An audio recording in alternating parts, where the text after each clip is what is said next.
Friends బాగున్నారా? మీరు ఎంత బాగుండాలని కోరుకుంటున్నాం. ఈ రోజు మన ఛానల్లో మిరపకాయ బజ్జీలు చేసుకుంటున్నాం. దానికి కావాల్సిన పదార్థాలు ముందుగా శనగపిండి తీసుకోవాలి. శనగపిండి తీసుకొని జల్లెడ పట్టుకోవాలి. ఏమైనా నలుసులు గాని సీరలు గాని అలాంటివి ఉంటే బయటకు వస్తాయి.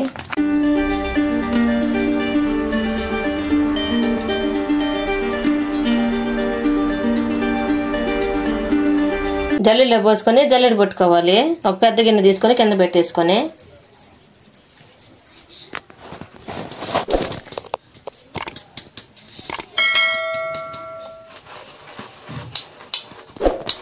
ఈ విధంగా జల్లెడ పట్టుకోవాలి. దాంట్లో ఉన్న రవ్వ అంతా బయటకు వచ్చేస్తుంది. ఇది పారబోసుకోవాలి. ఇది మనం జల్లెడ పట్టిన పిండి అంత శుద్ధంగా ఉంది. ఈ విధంగా చేసుకోవాలి. టేస్ట్ తగ్గట్టుగా సాల్ట్ వేసుకోవాలి. 1 స్పూన్ వేసుకుంటున్నాం మేము.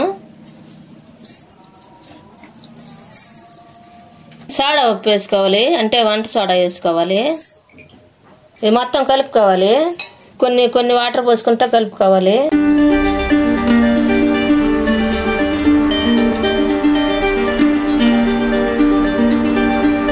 ఈ విధంగా మొత్తం గడ్డలుగా లేకుండా మెత్తం కలుపుకోవాలి. ఈ విధంగా కలుపుకోవాలి. ఇది పక్కన పెట్టేసుకొని మనం పచ్చిమిరపకాయలు దీంట్లోకి బజ్జీ మిరపకాయలు కడిగి శుభ్రంగా కట్ చేసుకున్నాం. బజ్జీ మిరపకాయలు తీసుకున్నాం, శుభ్రంగా కడిగి ఈ కట్ చేసుకున్నాం.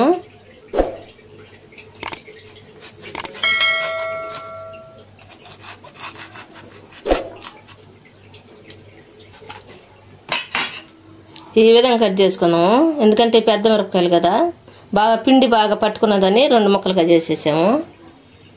ఇదే విధంగా అన్ని కట్ చేసుకున్నాం. బజ్జీ మిరపకాయలన్నీ ఈ విధంగా కట్ చేసి పెట్టుకోవాలి. తర్వాత స్టవ్ వెలిగించుకోవాలి. స్టవ్ వేసుకొని ఒక పెద్ద బాండ్లు పెట్టుకోవాలి. ఆయిల్ పోసుకోవాలి. మేము ఈ బజ్జీల కోసం రుచి గోల్డ్ వాడుతాము. ఆయిల్ బాగా తెరిలిన తర్వాత ముందుగా మనం పిండి కలిపి పెట్టుకున్నాం కదా, ఆ పిండిలో ఈ పచ్చిమిరపకాయలు ముంచుకోవాలి. బజ్జీ మిరపకాయలు ఈ ఆయిల్లో వేసేసుకోవాలి.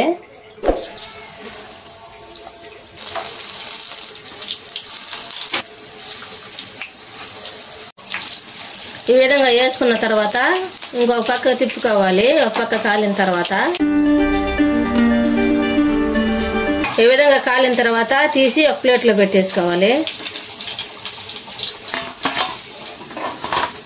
అన్ని ఈ విధంగా చేసుకోవాలి. మళ్ళా ఇంకొక వేసుకున్నాం.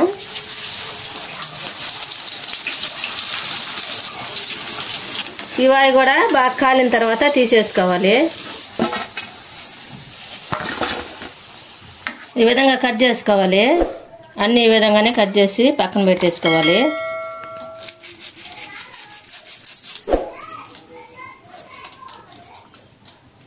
ఉల్లిపాయలు కొత్తిమీర ఈ విధంగా పెట్టుకోవాలి. ఇటల్లో కట్ చేసుకున్న తర్వాత ఈ విధంగా వేసుకోవాలి.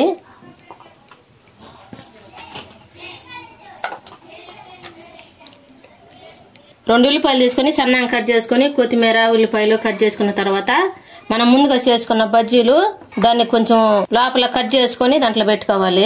ఈ విధంగా కట్ చేసుకోవాలి. దాంట్లో వేసేసుకోవాలి.